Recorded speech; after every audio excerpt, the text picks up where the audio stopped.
Good morning student, I am Kajal Rajput and assistant professor from Bharti Group of College Durg. Today's my topic is abnormal loss and abnormal gain. ये process costing के अंदर में ही आता है। पहले videos में हम लोगों ने एबनॉर्मल लॉस पढ़ लिया है। अब एबनॉर्मल लॉस और गेन दोनों का क्वेश्चन है, उससे रिलेटेड हम प्रॉब्लम एक सॉल्व करते हैं। उसका फॉर्मूला तो आप लोग को पहले भी बताया मैंने, normal cost upon normal output unit into abnormal wastage of abnormal wastage and abnormal gain दोनों वहां पर लिख सकते हैं। वही फॉर्मूला पुट करके हम क्वेश्चन को सॉल्व करेंगे। फर्स्ट क्वेश्चन देख लेते हैं। क्वेश्चन क्या है? The product of a company passes through 3 distinct processes to completion. It is ascertained that wastage is incurred in each process A 2%, process B 5% and process C 10%. ये question 3 process में बनाया गया, process ए, process B और process सी में। पहले ही उसका losing wait दे दिया है हम लोग को, नॉर्मल लॉस 2%, 5% और 10%. And the wastage of each process are scrap value A and B is sold at 5 per 100 units. और इसका स्क्रैप वैल्यू भी दे दिया है जो ए एंड बी का क्या है 5 पर 100 यूनिट एंड दैट और प्रोसेस सी का क्या है 20 पर 100 यूनिट्स। फिर प्रोसेस ए का ये दिया हुआ है मटेरियल कंज्यूम, डायरेक्ट लेबर और मैन्युफैक्चरिंग एक्सपेंस, प्रोसेस बी का एंड प्रोसेस सी का। फिर क्या हो रहा है 20,000 units have been issued to process A at the cost of ₹10,000। 20,000 unit से प्रोसेस ए ने इशू किया कितने रुपीज में 10,000 में, तो उसको हम लोग सबसे पहले प्रोसेस ए अकाउंट में लिखेंगे। फिर है the output of each process has been as under, output भी हमको इसमें दे दिया है।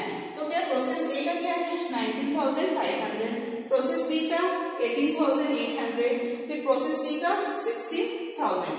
अब हम देखते हैं यहाँ का फॉर्मेट। अब सबसे पहले हम कौन सा अकाउंट बनाएंगे? प्रोसेस ए अकाउंट। प्रोसेस ए अकाउंट में हम particular unit, rupees, particular unit और रुपीज लिख दिए। अब सबसे पहले हमारा क्या है 2, पहला यूनिट प्रोसेस यूनिट वो किया है। सबसे पहले आएगा 2 यूनिट इंट्रोड्यूस किया है। कितना यूनिट इनको किया है 20,000, कितने रुपीज में 10,000 में। फिर आएगा 2 मटेरियल कितना लिया उसने 6,000। फिर है 2 लेबर कितना है 8,000।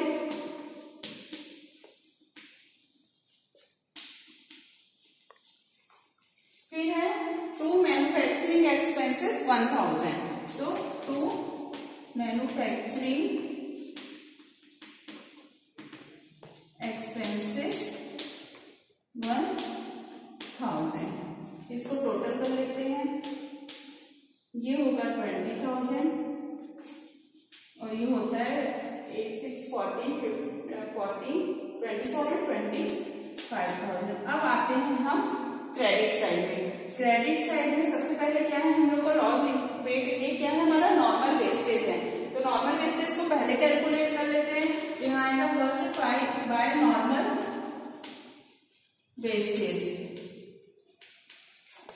नॉर्मल वेस्टेज 20,000 का सबसे पहले हम क्या करेंगे 20,000 का 2% निकालेंगे, तो हमारा क्या आ जाएगा यहाँ पर 20। अब इसके बाद क्या हो रहा है स्क्रैप वैल्यू को भी हम इसी में ही कैलकुलेट करेंगे, इसका अलग से कोई और नहीं करना है हमको। तो ये कितना आ गया हमारा 20 और क्या होना है 5 पर 100 यूनिट, मतलब 20 इंटू 5 अपॉन 100।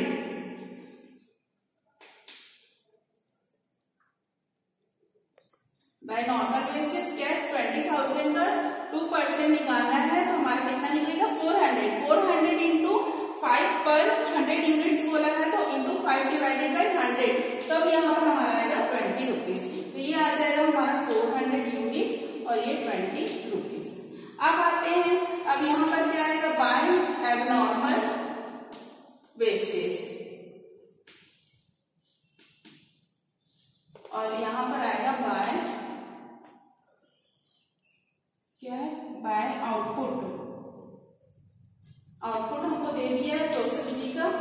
कितना दिया है 19,500, तो हम लोग यहाँ पर लिख देंगे 19,500।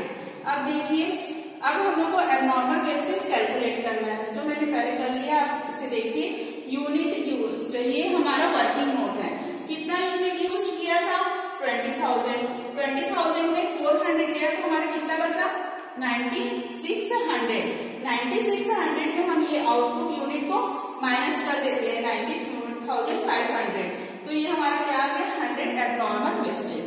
तो यहाँ पर हम लिख देंगे 100, ये था 90,500 और आ गया ये 19,600, मतलब हमारा क्या हुआ लॉस हुआ। अगर इधर ज्यादा आता उधर कम आता तो हमारा क्या होता गेन होता, बट यहाँ पर क्या है इधर 20,000 ज्यादा और इधर हमारा कम है, तो क्या हो गया 100 हमारा लॉस हो गया। अब हम कॉस्ट ऑफ प्रोडक्शन इसका वैल्यू निकालने के लिए क्या करना है, कॉस्ट ऑफ प्रोडक्शन कितना ये हमारा 25,000 माइनस 20 के तो कितना है 24,980 इंटू ये फॉर्मूला में पुट होगा normal cost upon normal units. तो नॉर्मल का कॉस्ट कितना निकला हमारा 24,980, नॉर्मल यूनिट्स कितना है हमारा 19,600 इंटू एबनॉर्मल वेस्टेज कितना आया 100, तो हमारा यहाँ पर अप्रोक्स कितना आ गया 127। फिर यहाँ पर आ जाएगा हम लोग 25,000, इसका जो डिफरेंस अमाउंट है 853, ये टोटल करेंगे 24,853, फिर इसका टोटल करेंगे ये आ जाएगा हमारा 20,000 और ये आ जाएगा हमारा 25,000। अब ये प्रोसेस बी अकाउंट का आउटपुट, अब सॉरी हाँ प्रोसेस ए अकाउंट का आउटपुट अब क्या हो जाएगा प्रोसेस बी का इनपुट। अब यहाँ पर फिर से हम लोग लिखेंगे particulars unit rupees particular unit and rupees. अब यहाँ पर आएगा सबसे पहले वो ट्रांसफर होगा, आउटपुट इनपुट बनेगा, तो टू प्रोसेस ए कितना है 19,500 और वो है 24,853। अब फिर से हम लोग लिखेंगे कितना टू मटेरियल कितना दिया है 4,000, to material 4,000, to direct labour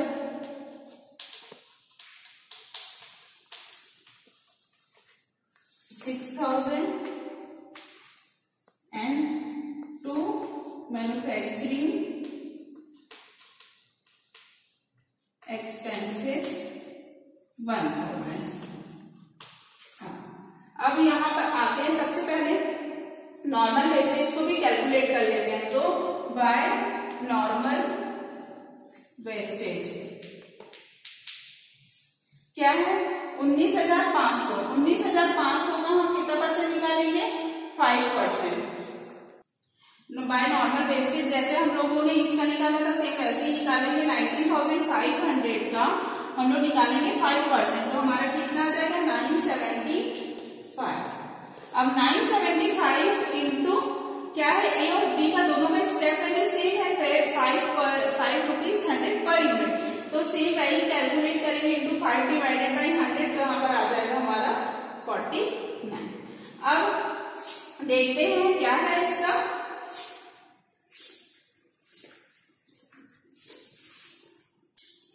output. अब हम लोग इसमें सबसे पहले इसका यूनिट्स को कैलकुलेट करते हैं कि एबनॉर्मल लॉस हो रहा है कि एबनॉर्मल गेन हो रहा है, वो चेक करना है। तो ये क्या है 19,500 में लेस करेंगे कितना 975, तो 975 माइनस करने से हमारा कितना आ रहा है 18,525 और हमारा आउटपुट क्या है बाय प्रोसेस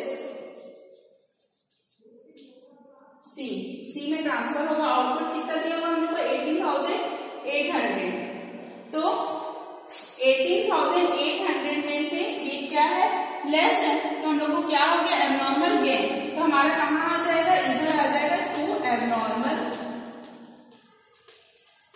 गेन या इफेक्टिवनेस दोनों लिख सकते हैं हम लोग। तो कितने का हुआ हमको 275।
5 और इसको कैलकुलेट करके 49 माइनस करने से हमारा क्या है 3633 और फिर इसको कैलकुलेट करेंगे तो हमारा आंसर आ जाएगा 36385। यहाँ पर भी कैलकुलेट करने से सेम अमाउंट 19775 36385। यहाँ पर हमको गेन हुआ इसलिए इधर आया, अगर लॉस होता तो भी हमारा नॉर्मल वेस्टेज उधर जाता है, नॉर्मल गेन हुआ इसलिए हमारा इधर आया। अब हम ये प्रोसेस बी का आउटपुट हम किसमें ट्रांसफर करेंगे, प्रोसेस सी का इनपुट में। अब ये हो जाएगा हमारा पर्टिकुलर, फिर से लिख देते हैं unit rupees particular unit and. अब इसको ट्रांसफर करेंगे to process B account. B से हम ट्रांसफर किए तो कितना है ये 18,800 और ये अमाउंट है हमारा 36336। अब इसके बाद फिर से हम मटेरियल, डायरेक्ट लेबर और मैन्युफैक्चरिंग एक्सपेंसेस को लिख देंगे। टू मटेरियल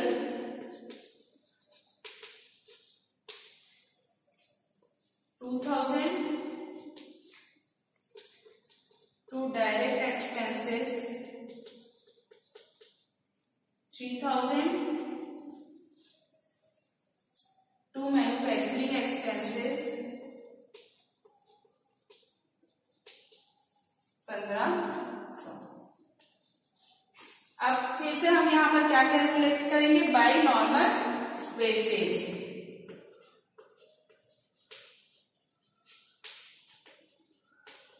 अभी कितना है हमारा 18,800 का कितना परसेंट निकालेंगे, 10%। फिर स्क्रैप निकालने के लिए ए एंड बी का 5/100 यूज कर लिए। अब सी का क्या यूज करेंगे, 20/100। फिर नॉर्मल वेस्टेज कैलकुलेट करेंगे, 18,800 का कितना आ जाएगा 10%, 1880। अब 1880 इंटू 20 डिवाइड बाई 100 करेंगे तो हमारा क्या आ जाएगा 376। अब हमको फिर से पता करना है ये नॉर्मल वेस्टेज है कि एबनॉर्मल वेस्टेज है कि एबनॉर्मल गेन है। तो फिर से चेक करने के लिए हम क्या करेंगे, 18,800 यूनिट को 1880 में लेस करेंगे तो हमारा अमाउंट कितना आ जाएगा 16,920 माइनस क्या करेंगे, माइनस हमारा आउटपुट इसमें पहले दे दिया है। देखिए प्रोसेस सी का आउटपुट कितना है बाय। अब ये प्रोसेस सी तो हमारा लास्ट है तो क्या हो गया, फिनिश्ड स्टॉक। फिनिश्ड स्टॉक कितना है हमारा 16,000। फिनिश्ड स्टॉक कितना है हमारा 16,000। तो 16,000 इसको लेस करने से हमारे पास कितना है 6920 और उसमें से लेस कर देंगे 16,000 तो हमारे पास क्या हो गया, फिर से हमको एबनॉर्मल लॉस, एबनॉर्मल वेस्टेज हो गया। तो हमारा यहाँ पर आ जाएगा बाय एबनॉर्मल वेस्टेज कितना 920। अब यहाँ पर का फिर अमाउंट कैलकुलेट करने के लिए हमको क्या करना पड़ेगा, इधर का टोटल अमाउंट कितना है, कॉस्ट ऑफ प्रोडक्शन कितना हुआ है 42,836 इसका टोटल है और ये है 18,800। अब ये 42,836 में हम क्या करेंगे 376 को लेस करेंगे तो हमारा हो जाएगा 42,460। अब फिर से वही फॉर्मूला में हम पुट करेंगे 42,460 इंटू 920 डिवाइडेड बाई 16,920 तो हमारा क्या आंसर आ जाएगा 2309। अब इसका तो हमारा निकल गया। अब इसको टोटल करने से 42,836 में से इतना लेस करने से हमारा क्या आ रहा है 40,151। तो अब इसको हम टोटल कर देंगे 18,800 और ये हो गया 42,830। 42,830 प्रोसेस का था, तो प्रोसेस सी में ये क्या हो गया, फिनिश्ड स्टॉक हो गया। तो इस क्वेश्चन में हम लोग दोनों तरीके से सॉल्व किया। अगर लॉस हुआ तो लॉस का उधर जाएगा नॉर्मल वेस्टेज, और एब्नॉर्मल गेन हुआ तो इधर आएगा। इधर की अगर वैल्यू ज्यादा है और इधर कम है तो हमारा क्या होता है, वेस्टेज, और इधर का वैल्यू ज्यादा हो जाता है तो हमारा क्या हो जाता है, एब्नॉर्मल गेन। इस तरीके से हम ये क्वेश्चन को सॉल्व करते हैं। Okay, thank you.